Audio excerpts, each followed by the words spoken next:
السلام علیکم، آپ دیکھ رہے ہیں مبشر لقمان یوٹیوب چینل۔ وقت کتنی تیزی سے بدلتا ہے تو سوچ بھی نہیں سکتا تھا۔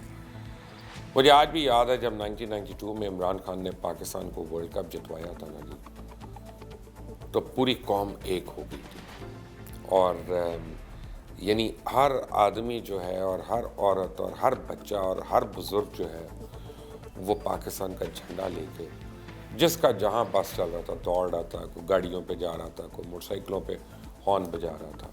بہرحال اس وقت کے وزیر اعظم میاں نواز شریف صاحب تھے۔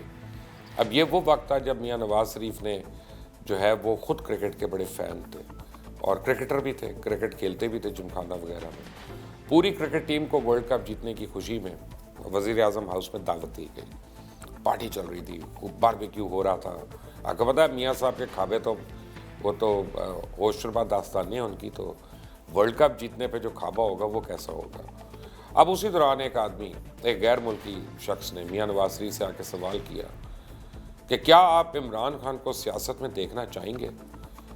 تو میاں صاحب نے کہا کہ میں تو کب سے انہیں نون لیگ میں شامل ہونے کا کہہ رہا ہوں، اور پھر کہا کہ میری آفر ابھی بھی ویلڈ ہے،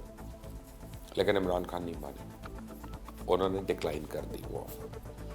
اب آپ سوچیں اگر عمران خان نے میاں صاحب کی آفر قبول کر لی ہوتی تو کیا آج جو میاں صاحب کو چیلنج کر سکتے تھے اس طرح سے؟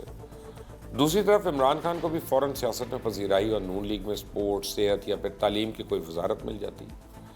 مگر جیسی طبیعت میں جانتا ہوں نا عمران صاحب کی ہے،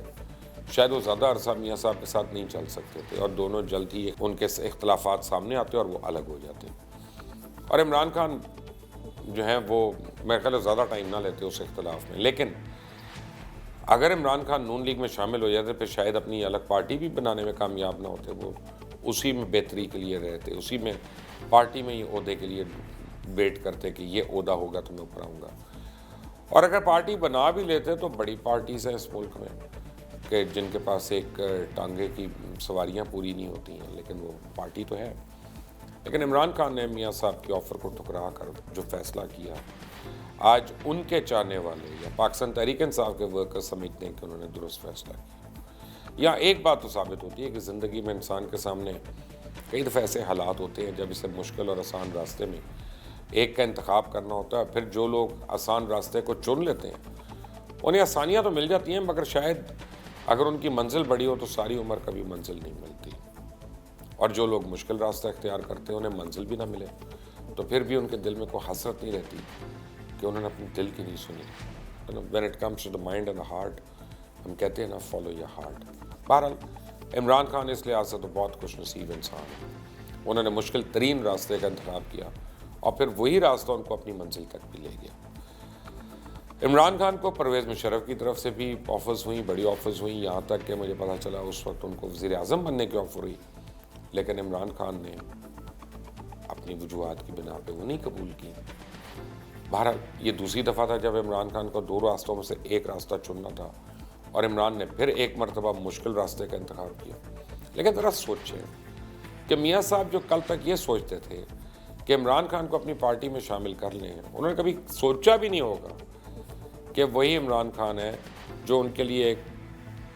اپوزیشن بن کے سامنے آئے گا، اور ایسی اپوزیشن جس کو لوگوں نے ڈرانے خواب سے تشبیہ دی اور میاں صاحب کی سیاست کی بساط ہی لپٹ جائے گی، یہ بھی نہیں سوچا ہوگا۔ میاں صاحب آج شاید پچھتاوا بھی ہو کہ انہوں نے عمران خان کو سیاست میں آنے کا راستہ کیوں دکھایا۔ نہ عمران خان سیاست میں آتے اور نہ میاں صاحب کو ان کی بھرپور مزاحمت کا سامنا کرنا پڑتا، بلکہ لوگ تو کہتے ہیں کہ میاں صاحب پینما اسکینڈل کی وجہ سے فارغ ہوئے، اس میں کوئی شک نہیں، پینما اسکینڈل بنیاد تو بنا، لیکن اگر عمران خان نے میاں صاحب کے خلاف مہم نہ چلائی ہوتی تو شاید نواز شریف اس اسکینڈل سے بھی آسانی سے نکل جاتے، کیونکہ اگر کرپشن پر ہی نواز شریف نے فارغ ہونا تھا نا تو پھر نواز شریف صاحب جو ہے وہ موٹر وے سے لے کے پیلی ٹیکسی، قرض اتارو، ملک سنوارو، اور وہ لیپ ٹاپ، یہ پتہ نہیں کتنی کتنی سکیمز ہیں جن کے اوپر کہا جاتا ہے کہ انہوں نے پیسہ بنایا، کس نے ان کو پکڑ لیا؟ بہت پہلے ریمنڈ بیکر نے اپنی کتاب کیپٹلزم ایچیلز ہیلز میں لکھا تھا، انہوں نے کہا کہ میاں صاحب بڑے کرپٹ آدمی ہیں، یہ انہوں نے لکھا، میں تو نہیں کہہ رہا۔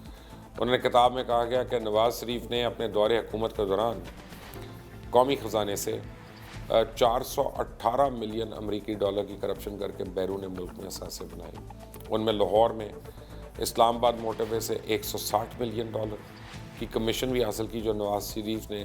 ڈیوو کمپنی سے حاصل کی، جبکہ نواز شریف نے پاکستانی بینکوں سے قرضے کے نام پہ $140 بلین بھی لوٹے۔ چینی کی برآمد پر حاصل کی گئی سبسڈی کے نام پہ میاں صاحب نے $60 بلین قومی خزانے کو ٹیکہ لگایا۔ اور اسی کتاب میں، ریمنڈ بیکر کی کتاب میں بتایا گیا کہ نواز شریف نے خزانے کے